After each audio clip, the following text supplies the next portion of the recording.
Good evening, this is JP Thong. I'm now in Kechara Forest Retreat in my bedroom. This is my third Thursday Paranormal Tales.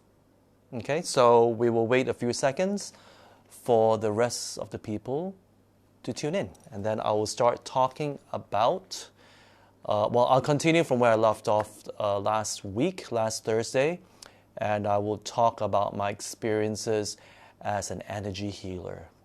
Okay, so let me see how many of you have tuned in before I start talking. Oh, just one person. It's sad.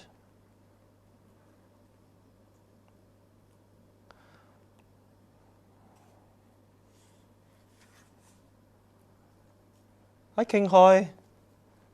Thank you for tuning in, and thank you for tuning in to my morning meditation as well. Yeah, we'll wait for a few more seconds, then we will talk about my experiences as an energy healer. Okie dokes.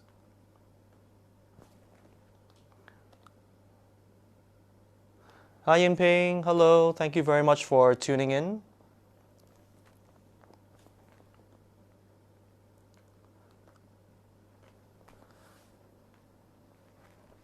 Okay, did you guys listen to my sharing last week? If not, you can actually like the 10 Rinpoche Paranormal Zone fan page. Click like to subscribe, and then and then you can actually watch my first 2 episodes. So I'm only doing this once a week, and as I said last week, that if you would like me to share more than once a week, then get me more likes. Yeah, I said if you can get 1,000 likes on the video, then definitely, by popular demand, I will share more. Okay? Hi, Florence. Thank you so much for tuning in, Florence. Okay, I will be starting shortly. I'm just waiting for more people to tune in. Then I will start sharing. Yeah, not Sharon. Florence, if you do have any more questions with the mantras that I shared with you today, by all means, you can WhatsApp me, yeah? Because I gave you my Malaysian phone number. There's no phone reception where I am right now, only Wi-Fi, so you can WhatsApp me or you can WhatsApp call me, yeah? Good evening, Sharon. Sharon loves paranormal activities. Loves it. And she showed me a tree that was like, just like moving like this in all directions. And she was saying, oh, maybe it's a paranormal activity. And I said, no, it's because that particular tree moves like that when the wind blows. It's like a bit chaotic. Yeah, so. Sharon asks, can't wait to hear what you're going to share today. As I said earlier, I am going to share about my energy healing experience, because during that time, it was the peak of my paranormal encounters, yeah? Hi, Lily. Thank you very much for tuning in. And Eric Ye, hi. Hi, Ken. Ooh, Ken loves to listen to it. Hi, Irene. Hello. I'm just saying hi to everyone, then I'm going to start sharing. Hi, Pastor Niral. Thank you. Pastor Niral has a lot of paranormal experiences as well. Okay, and his is also very exciting. Okay, so I think we shall start. Now, last week I spoke about how how I began seeing spirits after I graduated from uni, and that was like, over a period of around 10 years. So after the 10 years of me graduating, then that's where I started seeing spirits again, and it was always after my parents and I have gone to the cemetery to visit my grandmother and my uncle. And sometimes when I don't go and they go, and I still see something in my room. So I spoke about how spirits also have a smell, and I also said that, I could actually differentiate whether or not they were male or female. There's a distinct smell to that. So, yeah. And that the smell was just at one particular space in the room. And if you walk to another part of a room, you don't smell it. You have to go back to that specific spot. So I spoke about that. So anyway, so then I said that I met up with this energy healer, and she told me that I was a healer because she noticed that my aura was predominantly indigo and green. So that's a sign that I have healing energies, quote unquote. So then she taught me to, every time when I see a spirit, to help them cross over. Because spirits, according to her theory, can see my healing aura, and as a result, they will gravitate towards me. Yeah, so I attract a lot. So then, and the way to do it, I'm not saying, please don't do this, yeah, I'm just sharing with you what I did. So she asked me to shine a white light on myself, so just visualize from the sky a spotlight coming down for protection, and then another spotlight shining down onto the being. Okay, and then ask the being to cross over. All right, and if for whatever reason, which I didn't explain the other time, if they do not want to cross over because they are afraid, they're not willing to cross over because they're still very attached to the human realm, then what we can do is we can always call Archangel Michael to come forth and assist the spirit to cross over. Okay, and the theory with this energy healing is that because they are very dense energies, so they want to cross over and they just need a little bit of help. So as healers, when we visualize a white light coming down, it will elevate their frequency, and they will be able to cross over with much ease. And the questions that were posed last week was, where do they go to? And Rinpoche even asked me that. Ten Rinpoche is my teacher, and Rinpoche used to ask me, so where do they cross over? I said, good question, because I asked my teacher back then, the energy healer, and she said she's been asking her spiritual guide, the Ascended Masters, when she go. You see, as energy healers, when we meditate, we also, not now, I'm talking about back then, when I was practicing as an energy healer, we were asked to communicate with our guardian angels, who are in the form of an Ascended Master. And whatever appears before us, that is our guardian angel. So she said that she would ask her guardian angels, and they never told her where they cross over. She didn't get the answer. So I've always wondered. But whatever it is, they do cross over to somewhere, and they leave me, and they leave me alone. So when I started so as I said, that after I spoke to the energy healer, for 1 year I didn't see any spirits until a friend of mine who was pregnant, and she called me up. I still remember to this day. She called me up and she said, "Hey, remember that psychic whom you met last year? Can I call her?" I said, "Well, let me ask if she minds." So she said, and I said, "Why?" She said, "Oh, there's this old man there's a spirit in the form of an old man who keeps tugging her legs." And I was saying, "Oh, maybe are you getting fits or some sort of epilepsy or something like that?" It's like, no, I see it. Because she did tell me that when she was much younger and when she was staying in Kelantan, her house was very haunted, and it was like a poltergeist kind of a thing, and it was so famous that even the what happened was actually printed in the newspapers after that, because it was very haunted and very evil.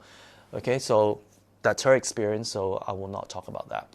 So she said, yeah, I can actually see, but it's just that she's totally terrified. So I said, why don't you just ask your husband who's sleeping next to her? She said, oh, she didn't want to scare him. So she said, oh, like she just wanted to know what she can do to get rid of the spirit. So I asked my energy healer teacher, and she said, sure. So I helped them exchange numbers, and she asked whatever questions, and that night itself, I saw a spirit. I don't know why, and they would come in the form of like I said before, like a human being. They look like a hologram. I can see right past them. Okay, it's just that there are no legs, and they don't do anything. They just come to me when I'm sleeping, usually 2-3 a.m. I will see them next to my bed, just staring at me. And that's it. And that's all they do. Yeah? So, hi, Coughlin. Hi. Let me see who else is here. Hi, Elsie. Hi, Sophie. And Elsie asked, does certain people tend to have a tendency to attract spirits? Well, it's all about karma. It's all about karma. I learned, once I went into Buddhism, I learned that it's all about, it's because of our karma. There's some people who never experience any spirits or anything paranormal. They've never felt it, heard it, seen it, nothing. And even if there was a spirit standing right next to them, they don't feel it. Yeah? I have experiences with that as well, when I could clearly see spirits around us and my friend just couldn't see it at all. Okay, so, hi, good evening, David. Yeah, so, what is it? Yes, so then when I saw that spirit that night, I forgot to call in the light, and I just cursed and I swear at the spirit. I say, get out of here, because remember, I was an insomniac, and I would get really irritated when they disturb me, when I'm trying so hard to sleep, and when I finally get to fall asleep, then they're there and I just wake up. Okay, they don't touch me or they don't make sounds, but for some reason, I notice that every time when I'm deep in my sleep, and all of a sudden, my eyes just pop open. Every time I do that, I know there's something in my room. And when I look around, there's always there. Somehow the mind, even though, our body is asleep, somehow the mind knows, and you just wake up, no matter how deep your sleep is. So I wake up and I saw, and I was like, oh no. So then I called my energy healer teacher the following day, and she said, so did you call in the light? I said, I didn't. I just swore at the spirit, asked him to get out of here. She said, no, JP, this is God's gift for you. You must practice compassion and call in the light and help them to cross over. That's why they're here to see you, so that you can help them cross over. So anyway, for like a week, I didn't see anything, so I didn't do it. Then a week plus later, then I saw another one, and I saw another one. And every time it was so automatic. Instead of calling in the light, I would swear and I asked him to get out of my room. Then after a while, then I started remembering, oh yeah, wait a minute. I actually got hold of myself, and I said, wait, let me try this. So I visualized the light and asked him to cross over, and it was gone. Just like that. So I was like, okay, that's good, whatever, go to sleep. And I did not think twice. So I did that. So from seeing spirits, every 1 week plus, it became every week. Then from there, it became, 2, 3 times a week. And then at the height of it, within like a couple of months, I just became so popular. Wherever I went, they would come to me. And, every time when I go back to my room, I remember distinctly there was one night, well, not one night, every night. At the peak of it, it was every night. They would wait for me in my bedroom. And it was strange because, I've lived in my parents' house for so many years. But that time, when I opened my door and I have to, there was a resistance. It's like I have to push real hard. You know why? Because my room was jam-packed with spirits. I didn't freak out, but I had to literally push hard for the door to open. And it's not that the hinges weren't working or whatever, but it was that resistance that you felt like there was a resistance there because it was jam-packed with spirits. So when I went in, and I couldn't believe it, they were just all over my room. And I said, wow, I didn't realize that my neighborhood is that haunted. So I thought I was just hallucinating during that time. And I just ignored it. So I would ignore them, and I would just chill in my room, turn on my TV, and next thing you know, it was like there was a crackling sound on my power socket. It was like a zzz, zzz, and my TV was flickering. I was like, what's that? I was like, oh, maybe it's the cable, it's the electrical cable that's a bit old, maybe, I don't know. So I didn't think twice, so I was like, maybe I shouldn't watch TV. So I just sat there and started reading a book. Then next thing I knew, there was like somebody moving things in my bathroom. And, I'm alone in my room with an attached bathroom. There's no one else. So it felt like somebody was just taking things and going like cling, clang, cling, clang, like that. And I was like, okay, I'm definitely not hallucinating, because I knew what they wanted. They wanted me to call in a light for them to cross over. But you see, I even questioned myself whether or not I'm really imagining it, because it's impossible. I thought back then that all of a sudden there are just so many spirits, not just one, two. There were countless of spirits in my room. So I said, okay, fine. I said, okay, I get it. I'm not hallucinating. Let me call in the light, and all of you please get out. So I did that. And sure enough, once I did that, my room was calm. It didn't feel that there was no more beings in my room, nothing. It was just, like how after a storm, there's that calmness. That's how it felt. So then I experimented. I said, I wonder if they were the ones trying to get my attention by zapping my TV and making it crackle a little bit. So I turned on my TV, and guess what? It was back to normal. It didn't go, nothing. It was back to normal. Yeah. So what the spirits were trying to do was they were trying to get my attention because they want to cross over. All right. So that was what. So I cross-checked just to make sure. Then what else did I see? Wait, there are some questions coming in. Hi Jerry. Hi Pastor Honey. Hi Cynthia Lee. Hi Ben Kui. Sophie says, what does a guardian angel look like? Well, during the course of me being an energy healer, all of us have guardian angels. It can be your grandparents.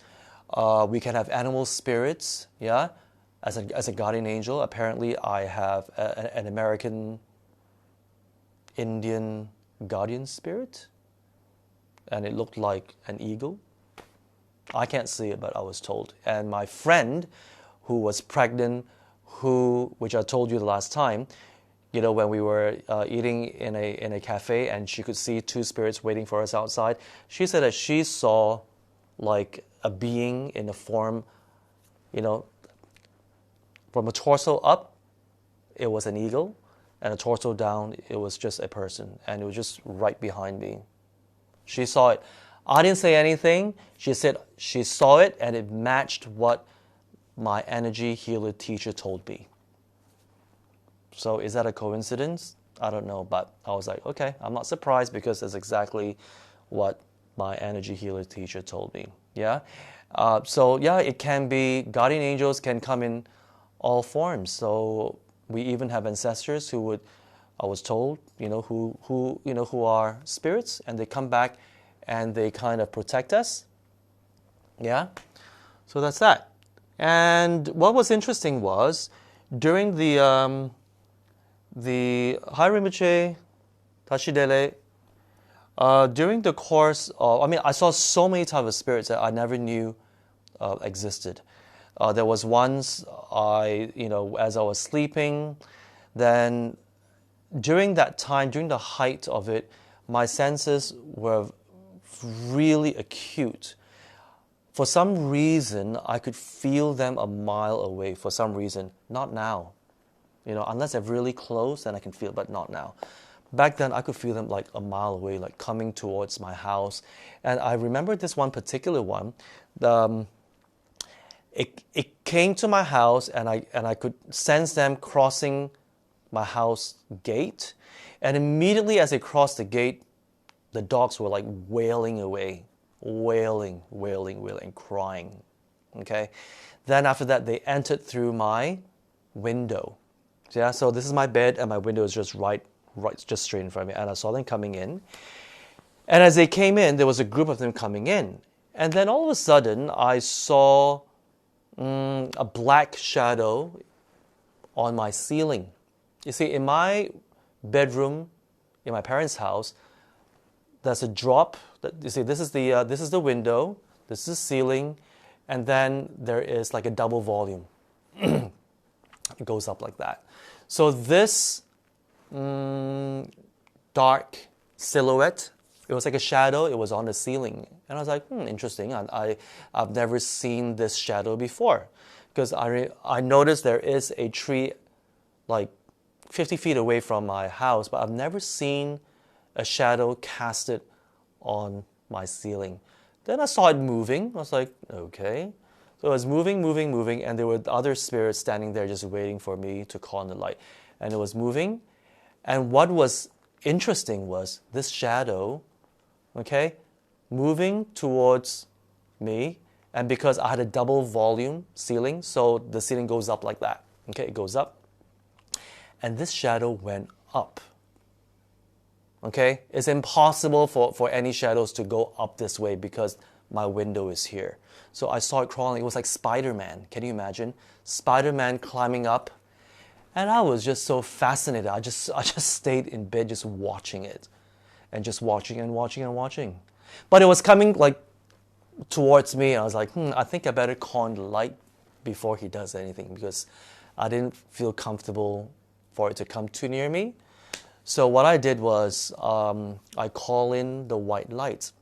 And what was amazing is, you see, because throughout the few months, it was just putting out the intention of just visualizing in my mind that there was a white light. I didn't see the white light.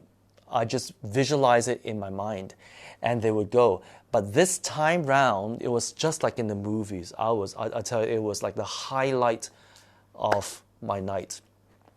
So when I call in the light and I visualize it in my mind, and when I opened my eyes, I saw a light literally shining down. And like in the Disney movies, oh wait, not Disney movies. Remember the movie Ghost with Patrick Swayze? Well, is that too old? Is that too old for you guys? For those of you who know that movie, Patrick Swayze with Demi Moore and Whoopi. Pastor Gina is like laughing here. Yes, I've just revealed my age. Anyways, remember there was like this white light and it was like shimmering white light. It's exactly like that. Okay, so I was like, whoa. So once the white light came down, it was like a vacuum. All the spirits in my room just went shh, and then the white light just went away. It was amazing. It was amazing. So I was really fascinated. During those times, I wasn't afraid. I mean, I wasn't afraid. I was just more fascinated that I actually get to see so many types of spirits and things happening as I was practicing energy healing. Okay, so so that was the only time that I saw the white light coming down. Otherwise, the rest of the time, it was just visualizing in my mind. Okay, so I did that, and then so that was one of the highlights. What else have I seen? I have seen, and I don't remember if I told you this last week, but I have seen an army of spirits coming, and they were marching towards me, and before they came, I could feel it already. And at that time, you see, back then every Wednesday I would hang out with a bunch of friends in a restaurant somewhere in Damansara Heights, and that one particular night, I just met a friend's friend, and he had that ability too, to sense spirits. And as it was close, it was like 11ish already, and the restaurant was closing. And I looked at him, and he looked at me and said, "Oh, did you just feel that?" I said, "Yes." For some reason, both of us felt a presence very strong, and it was coming towards the restaurant. And the restaurant was closing, so we adjourned outside with a group of our other friends. And as we were talking, I remembered all of a sudden there was a gust of wind. Okay, and there was a huge tree just right across the road, and it was doing shh like that, and it stopped. And it was a very unusual gust of wind. Immediately, I felt a strong presence, and again, I looked at my friend, this new friend of mine, who was also very sensitive, and we're like, "Oh, did you feel that?" I was like, "Yeah." And with my other friends who have never experienced any spirits or paranormal activity before, I asked them, "Do you feel a difference, with the wind?" And it's like, "No, it's only wind. What are you guys talking about?" I was like, "No, don't you feel like a chill or something, like a presence, a very strong presence?" Like, "Nothing. What are you guys talking about?" Like, like they gave us that look like we're freaks. So whatever. So what I did was, then we continued talking, and another gust of wind came, and the tree went shh. It was really violent. Okay. And I asked my friends again, who could never feel anything. I said, You really don't feel that?" It's like, "No, it's just wind, stop being so paranoid." I was like, But it was really strong. The presence was so strong. And when I looked up in the sky, there were no rain clouds, nothing. It was clear. I mean, it was at night, but it was clear. And you could see stars, you could see the moon. It was clear. So it didn't look like there was going to be a storm coming. And then after that, another gust of wind came, and this time it was so violent. Only the tree shook. It was strange. Nothing else shook, just the tree. And it was going shh like that for a good 10, 20 seconds. And the presence was so strong, and we said, and both my friend and I said, "Okay, I think we better go, because I think, it's arriving soon, whatever it is." All right. So this lady friend of us, she was so scared. She was like, "I'm out of here." It's like, "Bye." So she jumped into the car, and she sped off. Then as the three of us were, going to our cars, all of a sudden, because right opposite us there were these houses, and all of a sudden the dogs just howled in unison. They're going, "Ooh, ooh," in unison. I think there were at least 10 dogs. So this other friend of ours who have never experienced anything paranormal, he freaked out. He ran towards me. Of course, he started swearing. It's like, my God, what was that? What was that? What was that? And he's like, JP, what was that? Because that was scary. And then, because he was sitting right here, and as I was talking to him, I noticed some movement coming from opposite the road. And what I saw was amazing. It was like an army of spirits marching towards us. I was like, what? There were hundreds. And I could see like the white silhouette of their heads. And they were just marching. And I was so excited. I was like, look over there. You see the spirits? I was like, rub your eyes, rub it, squint. Like adjust your eyesight, kind of like relax. And can you see it? He couldn't see anything. He's like, what do you see? He's like, I'll tell you later because I don't want you to freak out, but I'll tell you later. And I was so excited. But at the same time, I was like, okay, wait. Let me call for the light and protect ourselves. So I did. I called for the light because it was sitting right next to me. So protect ourselves. But I forgot to call the light for them.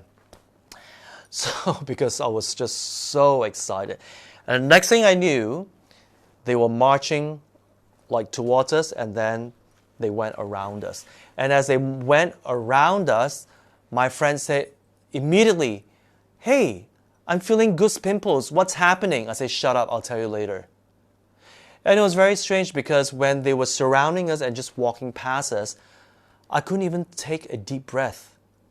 My breath was so shallow that I was like that, like gasping, like almost hyperventilating. It was a really strange experience. And the next thing I knew was that there was like a ball. It's like a green ball. Like Ghostbuster. Have you guys watched the movie Ghostbuster? It was in the size of a tennis ball. It came towards me like this, right in between myself and my friend, because my friend was sitting right next to me, like that. And the face was, like twisted. And it just looked at me. I was like, whoa. And I left. Yeah, I left. Then as a crowd of them left, then my friend said, hey, I don't have any goose pimples anymore. What's happening? I said, they've left. I said, do you know what happened? And you really couldn't see it? He said, yeah. I was like, okay, don't freak out. But there were hundreds of them that just walked right past us. And I was like, oh my God. Okay, he was not into this. He never believed me when I said that I could see spirits. He never had any paranormal experience whatsoever. But that day, he was a firm believer because he couldn't explain. He couldn't explain. And every time when he walked his dogs around his neighborhood, every time when he gets goosebumps, he tells me, his dogs would start howling. And he trusted that. He said, ooh, okay, that there were spirits somewhere. Okay? So you see, during the height of my paranormal activity, even my friends who have never, ever experienced anything would actually start experiencing it. Well, I guess it's karma, right? It's karma. Okay? So then the following day, I called up this lady friend of mine. I was like, oh my God, you know what? You missed it. You missed it. And it's like, I didn't miss anything. I was like, what do you mean? She's like, do you know, did you see me like dashing off with my car? I was like, yeah. It's like when she was speeding back home, because she just lived like nearby the restaurant. There was a spirit chasing after her. Okay? This friend of mine, she never spoke about it, but me with my big mouth, I always like to share with my friends about my experiences. She's like, I can see it too, but I just didn't want you guys to judge. So I was like, oh, please, we're not going to judge you. We'll just think you're a freak. Nah, just kidding. So she's like, a spirit was chasing after her. So she was so scared. She was speeding back home. All right. Once she got home, she didn't even wait for the gate to open because it was an automatic gate. Once, she just jumped out of the car. Once the gate started opening, she ran in. She told the guard she had a security guard in her house. She told the guard to take care of her house, and she opened the door and she stood right in front of the altar, asking for protection. She's like, yep, I didn't miss that much either. Easier to wear this. Easier to wear a Buddha pendant. Well, you see, because back then none of us were Buddhists. We didn't have a religion. Nothing. We didn't have a religion. My lady friend's family, I think they're Taoists. Yeah, I think they were Taoists. And then subsequently, this lady friend of mine told me that she, like, once a year, she will have a spirit attack once a year.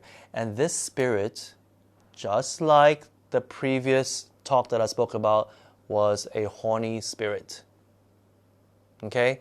This male spirit, once a year, would visit her in her room for 1 week. And he would pin her down and grope her. Pin her down and grope her. And she would freak out. And it's been like that since she was a teenager, she said. And no matter what the mom did, she would go to the Taoist temple to get, some protection. It did not help. It didn't help at all. And so I said, why don't you talk to my energy healer teacher? Maybe she could help. So she did, and the energy healer teacher said, during her meditation, she said that, she sensed that this male spirit of hers has been with her for thousands of lifetimes. Okay? Whether it's real or not, I have no idea, but that's what she said. And she said, but because it was during the Egyptian days, apparently. Yeah. She sensed that it was during the Egyptian days, and my friend was a princess, and that guy was a slave. And it was like an unrequited love. So, and he vowed to be with her for many lifetimes. Real or not, I have no idea. Okay? So what happened was my energy healer teacher did some, she went into meditation and she sent the spirit away. And ever since then, she never had that same spirit attack her. Okay? Never. So I thought that was fascinating at that time. Okay? So, let me see what else. Are there any questions? Many questions. Let's take a look. Hi, Gary. Hi, Pastor Shin. Based on experience, were most spirits you met malevolent? What are general advice for people when they meet or sense a spirit in their presence? I think it depends on your karma, whether or not you are prone to meet benevolent or malevolent spirits. The majority of the spirits that I met were quite peaceful. They just stood there and they didn't do anything. Of course, you remember last week I said that I had some psychic attacks where they would squeeze my heart. Yeah. So that was actually, now that I know, is actually a half possession. Half, half possession, whereby spirits can enter your body. There are 7 orifices in our body. They can enter through them, and then from there they can disturb us. We are wide awake. That's why it's still a half possession and not a full possession. A full possession is where the spirit controls your body 100% and you don't know what's going on. So they come and they squeeze my heart to attack me. Okay, so I've had that. So that was a malevolent one. Now that I'm practicing Tibetan Buddhism, there are ways that I learned from my teacher, His Eminence Ten Rinpoche, to help us protect ourselves and also to bless, to help spirits. Okay, to help spirits. I'm not saying that you should now go to the cemetery or anywhere haunted and try to help them. Don't do that, because they may not want you to help. And instead of being malevolent because you provoke them, no, instead of being benevolent and peaceful because you provoke them, then they become malevolent. Okay, so you don't want to do that. But for whatever reason, if they are there, maybe you check into a hotel and you feel a presence, then definitely chant. There are a few mantras you can chant. The general ones that we do here in Kechara is Om Benza Wiki Bitana Soha. Om Benza Wiki Bitana Soha. Om Benza Wiki Bitana Soha. This is the protector's mantra, Dorje Shugden. He is the Buddha of wisdom in the protective form. And when we do that, as Rinpoche always says, visualize the protector, and if you have a teacher, as one. If you don't have a teacher, it's fine. Just visualize the protector, okay? Shrink to the size of your thumb, like that, on top of your head. And from there, billions of little Dorje Shugdens go out to bless the spirit. All right, to bless the spirit. Because why? Spirits also need blessings. The only reason why they reincarnate as a spirit in the spirit realm is because of their strong attachments when they're in the human realm. That's what we learn. That's what we believe in Buddhism. That's what we believe in Buddhism. Okay? So because of the strong attachments, they relive that experience of whatever it is that they're attached to again and again and again and again and again. And they just cannot help it. So that's why when we are in this human form, if we find it very difficult to break our habit, as Rinpoche says, we have to be careful, because if we are so attached to a certain habit of ours, most likely we will be born either as a spirit or either as an animal. Okay? Not that you are a bad person, no. It's just because of the attachment. It's the law of karma. Karma is cause and effect. Okay? So you get to be born in a situation where you keep reliving that attachment again and again for thousands and thousands of lifetimes until the karma exhausts itself. So that's why, can you imagine? Even in the human realm, we keep doing the same things again and again, and we just cannot help it. You just do it again and again and again and again. And after a while, as we age, it's like, oh God, what was that about? How much can we eat? How much can we shop? How much can we drink? How much can we, do this, do that? Whatever it is that we're chasing. I have people who have traveled around the world, like, don't know how many times. And I was like, aren't you bored? It's like, but I don't know what else to do. Yeah, I have friends like that. Because, everybody does that. So, so they are caught in that attachment, in that cycle, without even realizing that there are actually more options to happiness than just going into that cycle. It's just like a rat in a cage and it's just running in this Ferris wheel, just running. And then after that, when it's tired, it's just like, when it's back again, it keeps running. That's the sum of the human life, if you think about it. We're just chasing after something that is supposed to give us real happiness, but not really. Okay. I won't go dharmic here. You can learn that from our pastors, but I will share with you how to bless them. Yeah, I'll show you how to bless them.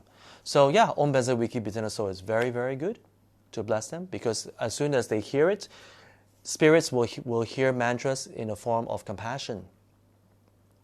If they are benevolent or peaceful spirits, they'll immediately calm down.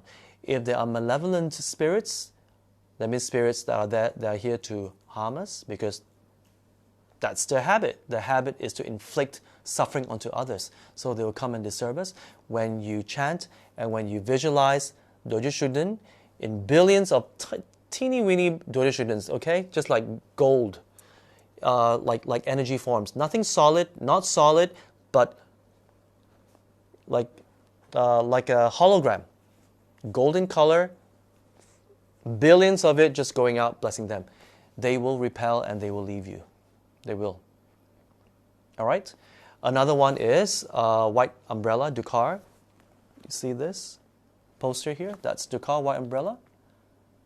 Okay, she appears above Shakyamuni Buddha's Ushnisha when Shakyamuni Buddha was enlightened, and she protects us from 60 classes of spirits. So she's in my room, as I said the last time, because, well, this is a gift from Tenryumachi to me. I have three of these posters here, because I attract a lot of spirits. So they're here so that when they come and visit me, they'll get blessings from our beautiful Buddha Dukar.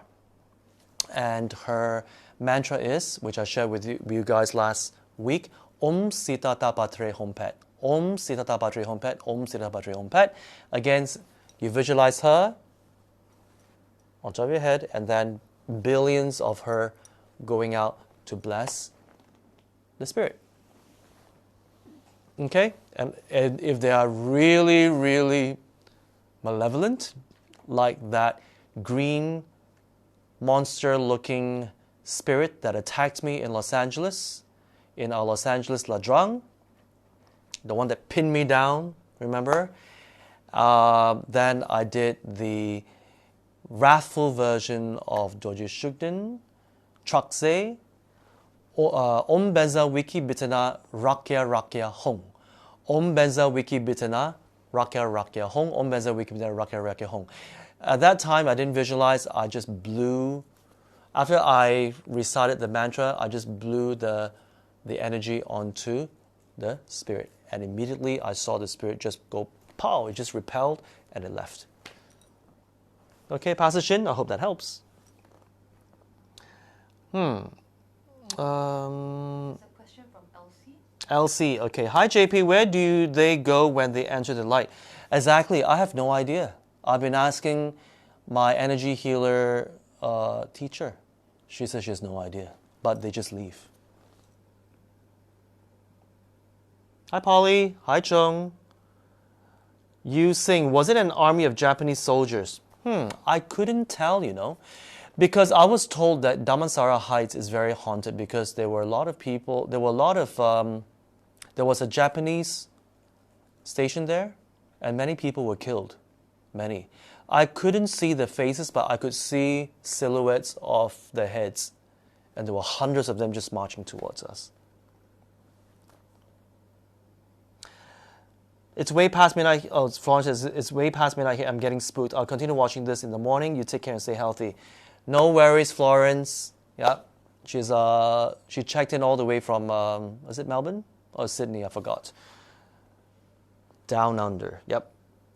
Can all dogs see spirits? I believe so. Dogs can see spirits. I believe so. Let me see. Have you seen orbs before? Let me think. I would think that little tennis ball was an orb. Okay, it was a spirit in a form of an orb, but I could see the face. Okay, the face was just like squished like that. I could see. But if you're talking about orbs, like how we see when we take pictures in holy places, or in front of someone holy, or in front of a holy statue, you see orbs. No, I've not seen it with my eyes. I've not seen it with my eyes. Hi Andrew, thank you very much for tuning in. Hi Chong from Penang, hello. Chong Xuan. Hi Nancy, you're not afraid? Thank you so much for tuning in. Okay, so no more questions. I will continue with my sharing. There's one more. Ten, who's does Tenzin Jamkar? Hi, Tenzin Jamkar, aka King Nam. Is there a master spirit like the devil?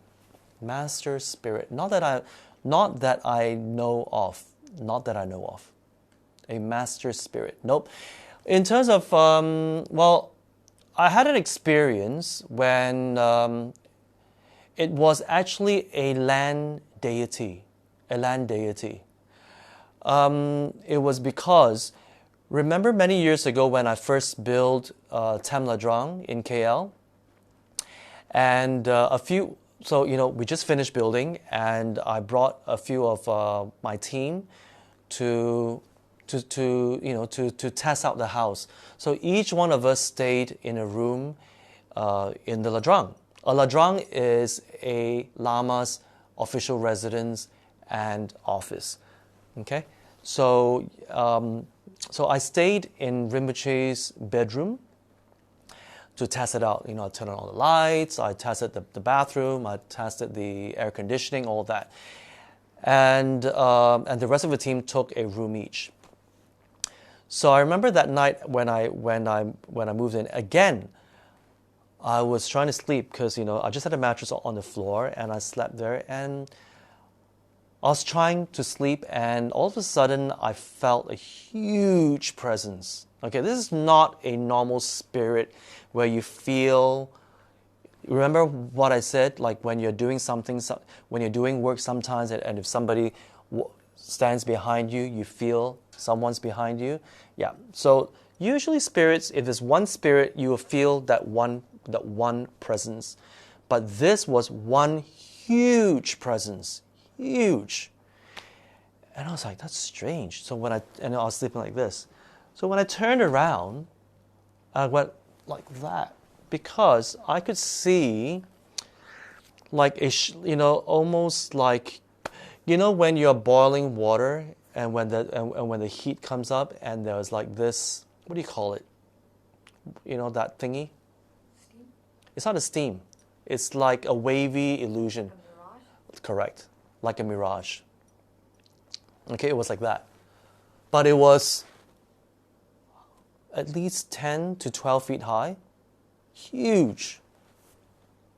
It was almost like a grizzly bear. Huge. And it was standing there like watching me. And the immediate message that came to my mind is that this is not a spirit. It was a land deity. I don't know why, but see, that's why we have to trust our instincts. The immediate thought that came in was, "Oop, it's a land deity," and it's just checking me out to see, who's a new kid on the block, literally. So, I looked at him. I was like, "Oh, I'm building this house for my guru, Tsen Rinpoche." That's all I said in my mind, and I'm just here to test it out. And I didn't do anything. So after that, in the morning, I messaged Rinpoche, and I told Rinpoche the experience. And Rinpoche asked me, "What did you see?" I said, I described exactly what I said to you. And Rinpoche said, "What do you think it is?" I said, "I don't know. I cannot be sure. But what do you think? What was the first thought that came to your mind?" I said, "Some land deity." So you're right, it is. And Rinpoche said, always trust the first thought that comes to your mind, because it is your instinct, is that knowing. So I said, yeah, it's some land deity. And Rinpoche said, correct, it is. And not only is it a normal land deity, it was in charge of that area. It was in charge of that area. So it was not your normal Datuk Gong, the lesser land deity. In Malaysia, there's a thing called Datuk Gongs. They are deities or elements that reside in that land. Okay? But this was much higher ranking.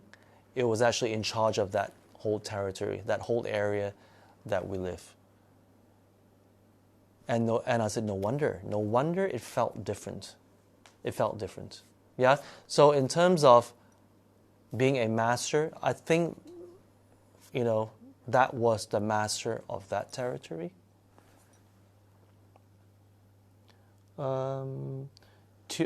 Donnie Teo, should we help the spirits if they needed help from us?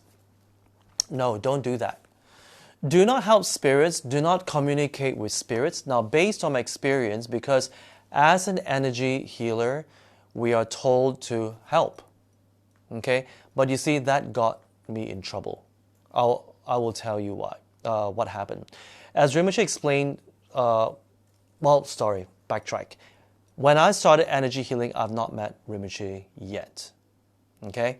All I was told is, yes, you will get spirit attacks, but it is the dark side helping, or trying to stop us from doing, quote unquote, God's work of saving the souls and sending them to heaven or wherever they go. Okay? So we were told to communicate with them and ask them to cross over, but don't, because why? Because much later I learned from Rinpoche is that when we do that, we are actually opening up a portal. We are enhancing that karma of us to connect to them. So Rinpoche says, imagine your portal, and Rinpoche says my portal is like way open, okay? Because I've been communicating and contacting them every day. So it's just like your house, your doors are wide open, so anyone can just come in. All right, so if the peaceful one comes in, you're fine. But if the not so peaceful one comes in and wants to create havoc, then you've had it. Okay? And there's no way for us to protect ourselves. No way. In the energy, as an energy healer, we are taught certain protection to do. It didn't work for me. For some reason, it did not work for me. Okay? There were many freak. I'll share a few more experiences. When at the height of my experience, I noticed that there were a lot of spirits where in places that serve alcohol, a lot. How I knew is because I used to go to karaoke 3-4 times a week to have drinks and hang out, happy hour. And I noticed that there were a lot of spirits just coming in and out, in and out. Because why? Because when they were in the human realm, they were attached to drinking. So they hover around alcohol and they hover around people who drink. Yeah? And one experience that I had that was pretty freaky was, I remember I was singing with my usual group of friends, and I just took a step back, and I fell. It was really strange. And when I fell, there was a coffee table behind me, and the whole coffee table moved and hit the bench. And a friend of mine, was laying down. He was a bit drunk, so he was laying down, and some water in the ice bucket spilled on the floor. I fell, and I fell flat, so I was sitting on the floor. And when I got up, the whole room stench of fresh blood. The entire room. Okay? I thought I cut myself. I thought because some glasses fell and broke. So I checked myself, and there was no blood. Okay? We turned on the lights. All my friends in the room, and they were friends who have never ever experienced anything paranormal, could smell this strong, fresh blood. And when I put my hand on the floor, it was just water. And when I smelled it, it was just water. But for some reason, there was fresh blood. So we were talking about it. And this other friend of mine, who is also very sensitive to spirits, he said, JP, don't talk about it. I'll tell you later. So later, he said that there is a certain type of spirit that gives out a smell of fresh blood. Yeah, is that weird? Yeah, so that was my karaoke experience. Then what got me into trouble was that there was one night after karaoke, I went back home, and again, a spirit followed me, but it was a dark spirit. It followed me all the way from the karaoke to my house. So, I didn't bother with it. I just said, can you please leave me alone? But it wouldn't. I called it the white light. They wouldn't go. So I went to take a shower, and it came into the bathroom. So I was like, what are you doing here? Just let me shower in peace. But it came, and next thing I knew, it was like latching onto me, and the next thing I knew, I was leaving my body. It was a really strange phenomena, because the first thing that came to my mind is, am I having some allergic reaction to the alcohol that I drank? Okay, I was like, no, it can't be, because why? The fear factor kicked in. And this energy healer told me, every time, without analyzing, if you sense fear, it means that this spirit is malevolent. It is harmful. So as I saw myself leaving my body, I could see myself showering, I freaked out because I knew something was not right. So I immediately jumped out. I willed myself to get back into my body. I jumped out of the shower. And at that time, thank goodness, I met Rinpoche already. And I told Rinpoche about my practice. And I told Rinpoche that I was having these hands squeezing my heart already. But yeah. And then one of the attendants back then gave me a black manjushri. Black manjushri, it's right there. A black manjushri, not this one, but another one. A black manjushri picture, and there was a blessed rice behind it. And Rinpoche says, every time you meditate, put it in front of you, it will protect you from your spirit disturbances. So I ran to my altar. It was the only thing that was there. I grabbed it and I said, whatever you are, please leave me alone. Please leave me alone. Okay, and the thing left. So the following day, I called up the energy healer, and she said, you just experienced a half possession. I was like, what? Half possession? Why? She's like, there was an alcoholic spirit that followed you. I was like, then she's like, where did you go last night? I was like, I went karaoke. I was like, did you drink? It's like, yeah. So I already told you, as an energy healer, you cannot drink, because when we drink, our aura, is less.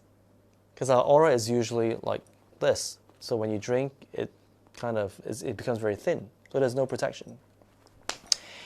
And I was like, oh God, really? She's like, yeah. And that spirit wanted to enter your body to drink, because he's an alcoholic. I freaked out. I was like, what? Yeah. And she's like, I told you not to drink again. So for I think I didn't drink for 6 months after that, because I was so scared. That experience was freaky. I've never had an experience where I'm totally conscious and I see myself leaving my body. So that was freaky. All right. Then another attack that I had was during Qingming. It's like a tail end already, of my energy healing career. And like now Qingming, yep, there's a lot of spirits, a lot. Why? It's because we make offerings to them. I asked Rinpoche that question before. I said, why is it during Ulambana festival, during Qingming, there is a lot of spirits? Oh, it's over an hour already? Whoops, sorry. I'll wrap it up. So there are a lot of spirits, like now Qingming, right? So I'll talk about Qingming. There are a lot of spirits. And why? It's Rinpoche is because we make offerings to them. So if we keep invoking them, they come. That's all. So it's not like the hell gates have opened and all of a sudden they're like out of prison. No, it's because we keep calling upon them. That's why they come. So anyway, during 2 weeks before Qingming, I still remember, there was this male spirit that would always not let me sleep. So every time when it's like every time when I'm going to fall asleep in bed, I will see this guy come into my dream and go, whoo, like that. All night. So for 2 weeks, I didn't sleep. 2 weeks. And because that was at the tail end of my energy healing career, and I would frequent Rinpoche's talks. So there was one night I remember Rinpoche invited me to a talk via my friend who used to write for Rinpoche.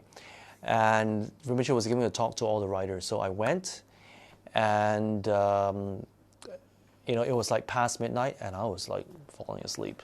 And during the break, I asked Rinpoche whether I could excuse myself because I was just dead tired. I have not slept for 2 weeks. And Rinpoche's like, oh, why have you been partying again? I was like, I wish, Rinpoche. I said, I couldn't sleep because there's this thing that keeps coming into my dream and wouldn't allow me to sleep. So Rinpoche says, looked at me, it's very, calmly and said, I already told you, JP, if you keep doing your energy healing thingy,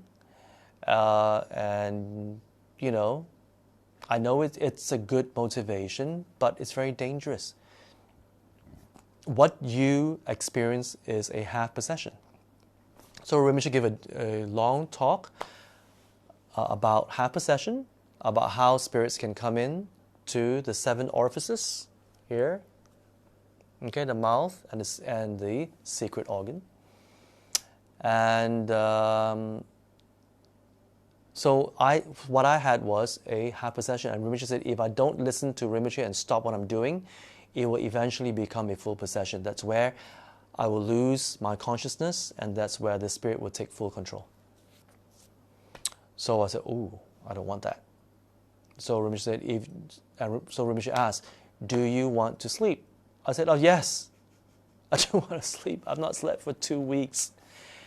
Then Rinpoche said, then you have to listen to me, and you have to do these 2 mantras. But before I give you the mantras, let me do a cleansing. So Rinpoche did a Vajrayogini Gakko on me to cleanse. Rinpoche explained, this ritual will cleanse my orifices and the meridians in my body. You know the acupuncture meridians? Same. So Rinpoche did that. And in the Gakko, Rinpoche will invite Vajrayogini's entourage to enter my body and guard the various points of my meridian. I was like, at that time, I didn't know what it was all about. I just say, yes, thank you. But now in hindsight, I was like, ooh, thank you. How fortunate of me to have Vajrayogini ritual done on me to clear all that. So Rinpoche did that, and then Rinpoche gave me the Heart Sutra to recite, and Rinpoche's long life mantra, and I had no idea what I was reciting, no idea.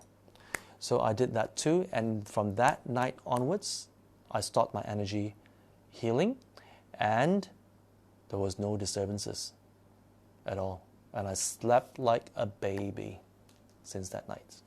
Okay. Any questions before we wrap it up? Last 2 questions. Yes. One from Lily. Will lighting a white candle, if you sense a spirit, be beneficial for both you and the spirit? Lighting a candle. A white candle. Well, you can. We do.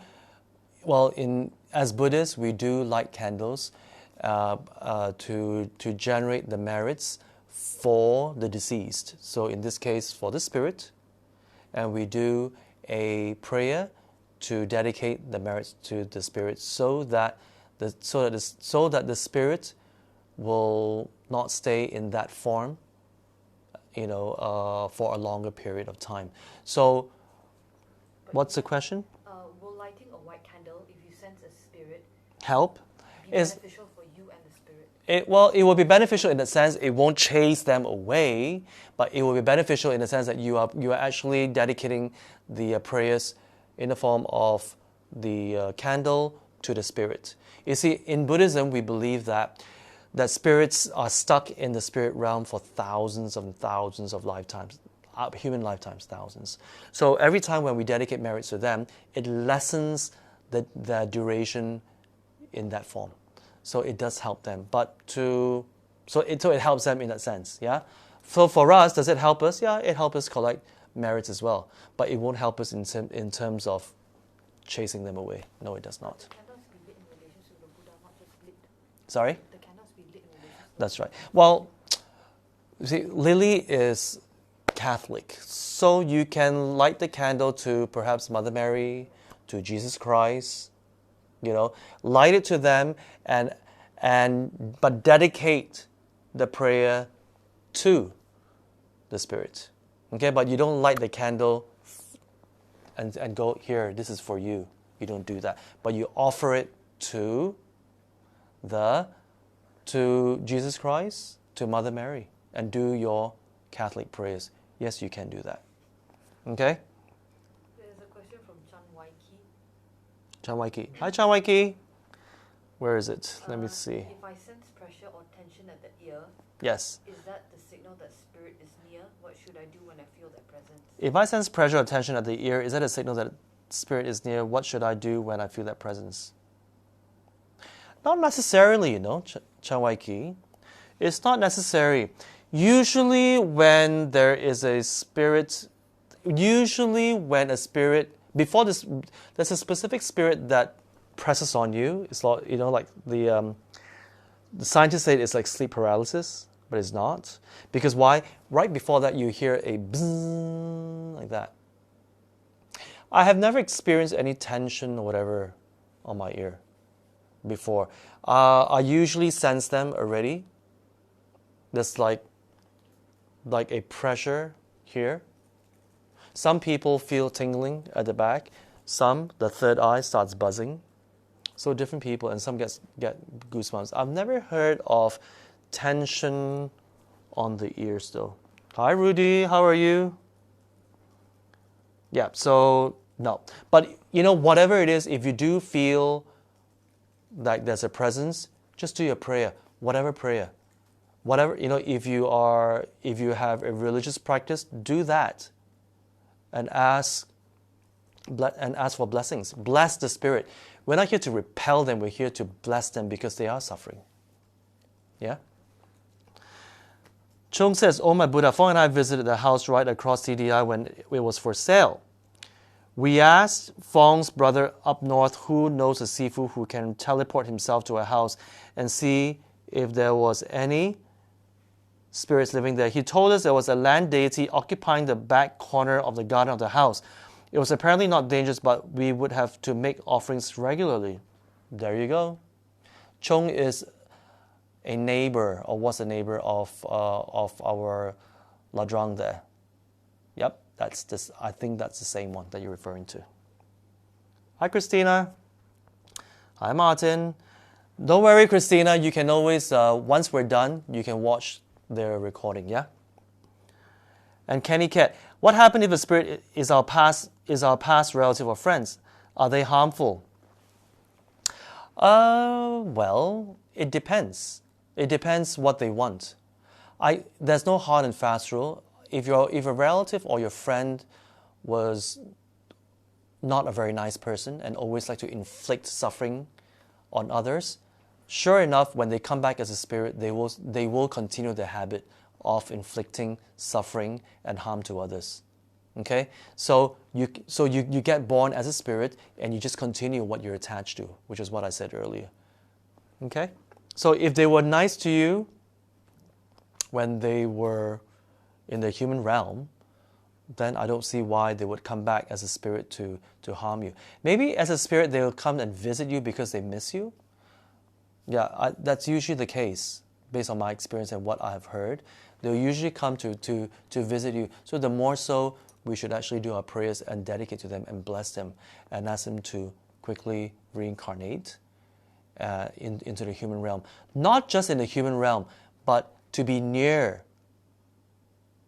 Well, as Buddhists, we're going to say to be near a Buddhist teacher, a qualified Buddhist teacher, or to be near a temple where he or she can learn Buddhism, so that he or she can be enlightened. This is coming from a Buddhist. Okay? So if you are from other faiths, well, be reborn in a place where they can continue their spiritual practice. That's very important. Okay? Yeah, you're most welcome, Jerry. I think that's about it. Thank you very much for joining me. Again, if you like my sharing, which I said last week, do get me 1,000 likes. Because why? The more people that tell myself and my online colleagues that, hey, we want JP to share more than once a week, then, get 1,000 likes. Then I can convince my producer, Miss Bing Hui, to let me share more throughout the week instead of just once a week. Because many people have been asking me to share more than once a week. I guess many people like paranormal, to hear about paranormal experiences. Okay, so I think that's it. I have to wake up tomorrow morning to do the morning meditation. Tomorrow will be my 11th day. Is it 11th or 12th day already? 12th day of my morning meditation. And if some of you would like to learn that, join me. Okay? But otherwise, I will see you next week, next Thursday, 10 p.m. Malaysian time. Thank you very much, and good night.